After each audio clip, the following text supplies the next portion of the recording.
que na verdade ganhou no final ali e tal, jogando nada. Dá essa aliviada, né, Âncora? Dá essa aliviada, como dará a partida contra o Chile, lá no Mané Garrincha, contra o Contra o Peru no Peru. Mané Garrincha. Né? Vai fazer 6 pontos, já está em 4º lugar, está atrás apenas de 3 escolas respeitáveis, Argentina, Colômbia e Uruguai. Poderia estar atrás até da Bolívia, né, se permanecesse o empate.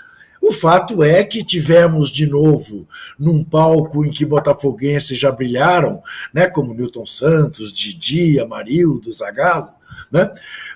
Tivemos de novo 2 botafoguenses brilhando no Estádio Nacional de Santiago do Chile. Foi o que vimos.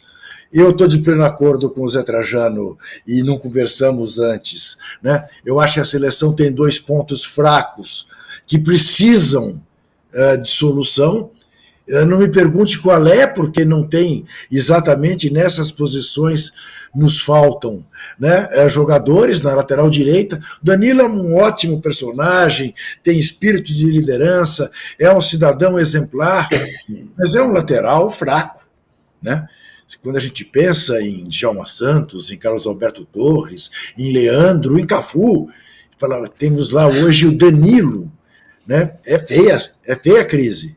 E no meio de campo, eu jamais gostei, para falar bem a verdade, do Paquetá. Nunca achei nada especial. Recolho-me a minha insignificância quando eu vejo que o Pepe Guardiola pensou nele para o Manchester City. Só não levou adiante por causa aí da denúncia das apostas. Mas eu não vejo que esse rapaz continue a fazer na seleção brasileira. Quem no lugar? Não sei. Aparentemente, no momento, o Gerson. E o Gerson tem que ser titular da seleção pelo que está jogando no Flamengo. E não sendo colocado aqui e ali sem ter segurança de que o lugar é dele. É de todos os nossos meio-campistas nascidos no Brasil hoje, o melhor. O lugar tem que ser dele. E não é. Não é. Então, acho que, para responder a sua pergunta, dá uma aliviada.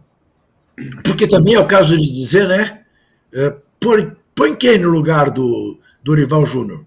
Quem foi bem na seleção brasileira nos últimos anos? Nas eliminatórias, o Tite. Chama o Tite de volta? Alguém gostaria de ter o Tite de volta para pegar a seleção nas eliminatórias como um dia pegou e levar ao primeiro lugar? Acho que não. Então, já que não tem tu, vai tu mesmo. Permaneça o Dorival Júnior. Classificar a seleção, a minha avó classificaria também, né? Tendo que ficar entre os 6 primeiros. Agora, a perspectiva de futuro é preocupante, porque embora a gente tenha, não vamos negar que a gente tem bom material, dizer que não tem bons jogadores na seleção brasileira é uma bobagem. Basta olhar para o que esses caras fazem nos seus times. Mas time nós não temos ainda.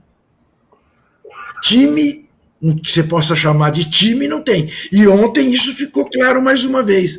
Quer dizer, o jogo se resolveu em jogadas individuais. E não propriamente em jogadas de conjunto, né? Houve até momentos que o Chile pareceu ter mais conjunto do que a seleção brasileira.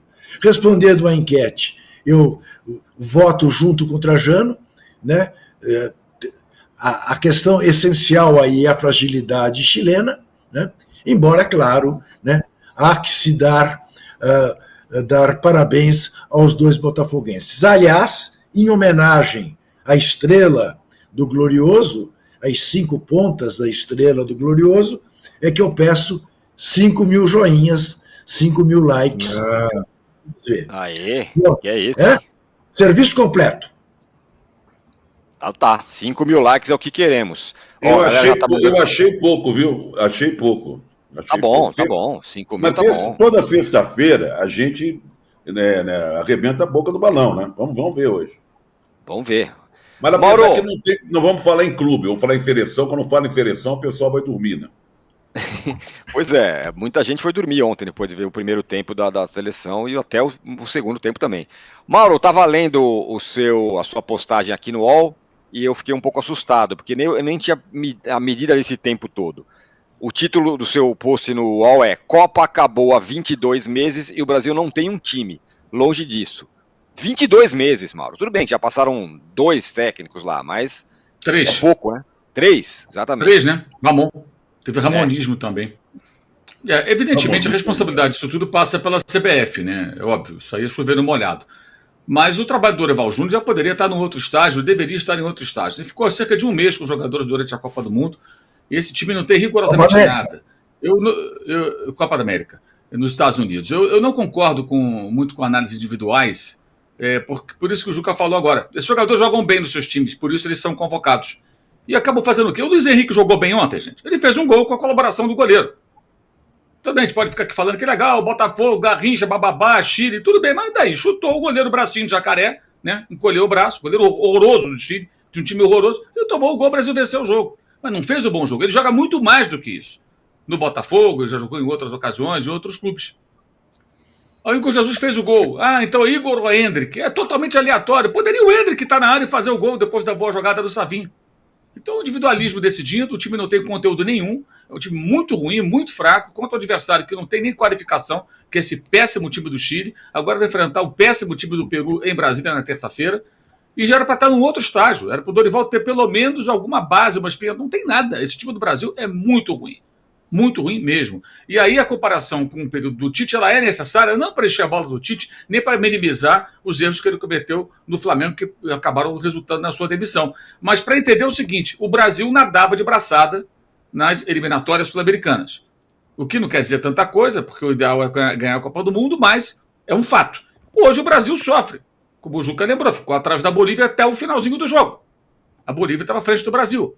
E o Brasil só está ali à frente do Equador, porque o Equador perdeu 3 pontos por conta de uma escalação irregular de um atleta. Senão estaria atrás do Equador, do Uruguai, da Argentina, Colômbia, e assim, no bloco de baixo, perto de Paraguai, de Venezuela. Então, a realidade da seleção brasileira é essa. Acabou o primeiro turno, o Brasil está ali numa posição ruim, jogando nada, e com nenhuma perspectiva de que vai melhorar. Eu não vejo rigorosamente nada ali. O que é que tem ali? Então, o Vinícius, quando joga, vai jogar mal? Vai. Quem joga bem? Quem joga realmente bem na seleção brasileira? Você pode ter um momento ou outro ali de uma jogada, mas quem joga realmente bem na seleção brasileira? Você vai encontrar, sei lá, o André jogou bem contra o Equador, por exemplo. Você vai encontrar alguns momentos ali, mas o time é muito ruim. O time é muito ruim, como time, como coletivo, não os jogadores. E o Dorival Júnior parece um técnico bem perdido ali também. Quem contratar a CBF, quando tentou o Ancelotti, deveria ter um plano B no exterior. Afinal de contas, se a CBF não tem credibilidade, se as pessoas não veem na CBF algo exemplar, não falta motivo para isso, não faltam motivos, mas a seleção brasileira ainda exerce o fascínio nas pessoas, no mundo, apesar do 7-1. Né? Ele exerce o fascínio. Então, as pessoas técnicos diversos pelo mundo, talvez se interessassem. Aí é uma questão de procurar, estudar o estilo de jogo, fazer coisas que a CBF parece não saber fazer. E tem lá um dirigente que veio de clube, que é o Rodrigo Caetano, que aliás é o mesmo que tinha lá o Cuca e contratou o Turco Mohamed. Uma clara demonstração de não entender nada, porque não tem nada a ver o Turco Mohamed com o Cuca, que era o campeão brasileiro e da Copa do Brasil. Vocês lembram? Quando o Turco Mohamed, claro que não deu certo. Na Argentina os caras falaram, por que o campeão brasileiro contrata o Turco Mohamed? Ele contratou o Turco Mohamed.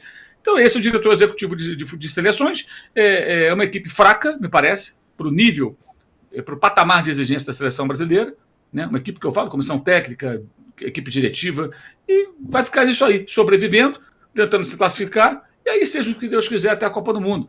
Alguns ficam rezando por Neymar, que hoje é um jogador imaginário, voltar a jogar muito bem, o que é cada vez menos provável, embora não seja possível, claro, né? Espero que o Vinícius resolva, como se ele jogasse no Real Madrid, e está na seleção brasileira, gente, que é pior que o Real Madrid.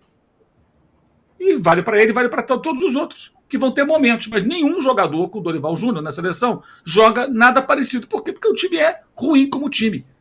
Então, 22 meses depois, o Brasil está no mesmo lugar. Claro que a grande responsável é a diretoria da CBF, que não sabe o que quer, que troca de técnico, tentou o técnico do primeiro escalão e não tinha um plano B, aí colocou o Diniz, aí foi buscar o Dorival.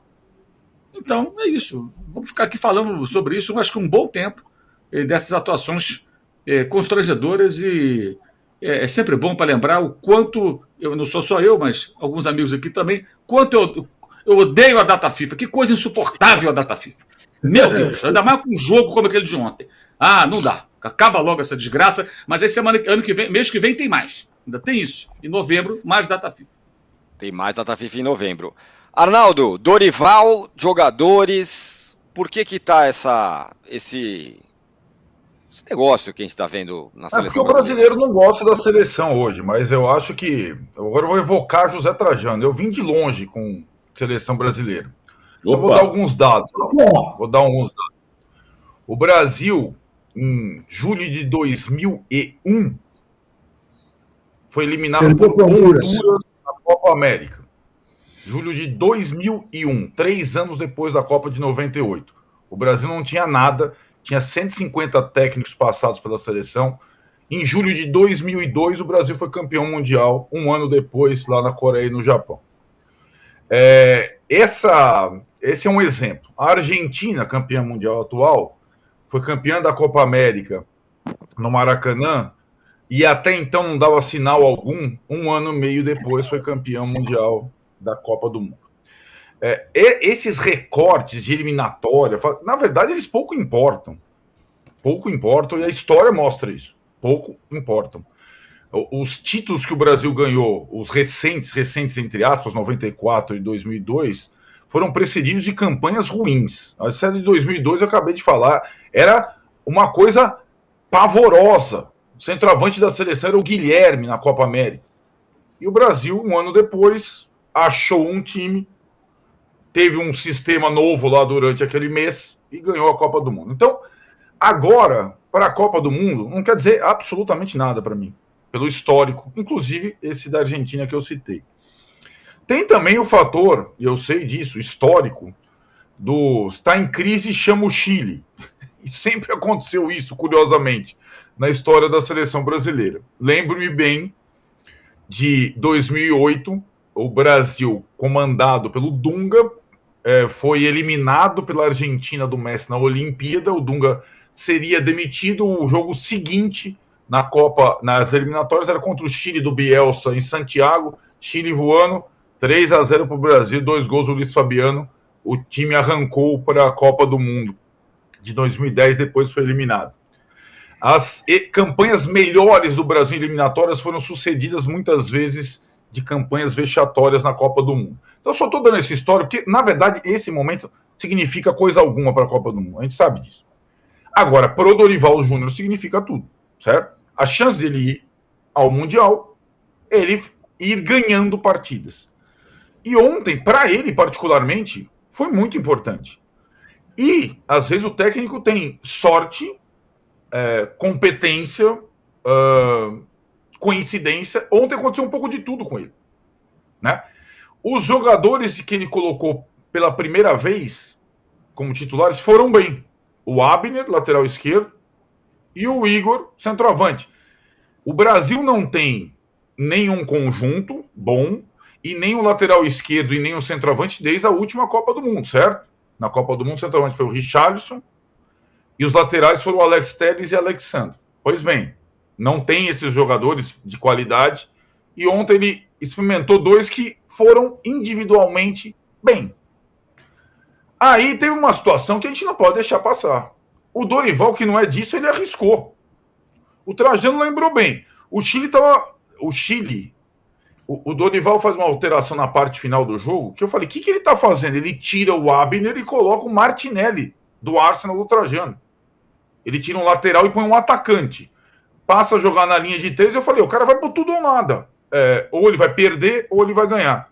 E não é que o gol sai certinho dessa situação. O Ederson quebra uma bola, ele bate bem com o pé, o Ederson.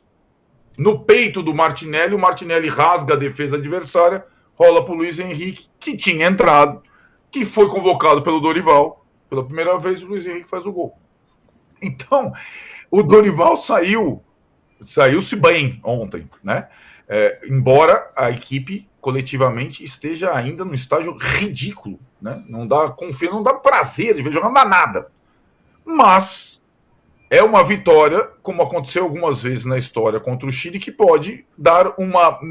Até porque a próxima partida, como disse o jogo, é contra o Peru em Brasília, pode dar um fôlego para o treinador. E treinadores também, às vezes, dependem de alguma situação, assim como o Scaloni dependeu daquela bola do Di Maria ter entrado para ser campeão da Copa América, para permanecer até a Copa do Mundo. Então, eu acho que o Dorival, não é que ele saiu grandão do jogo, mas ele está respirando aliviado, porque tudo que ele fez, de alguma forma, deu certo na partida de ontem, contra um adversário frágil, contra um time que sempre entrega para o Brasil, sempre é assim, mas, de qualquer forma, a vitória ontem tem a assinatura do cara, da convocação às intervenções durante o jogo. O do Chile no começo antes de você passar para o Dorival, né? Antes de você passar o do Chile no começo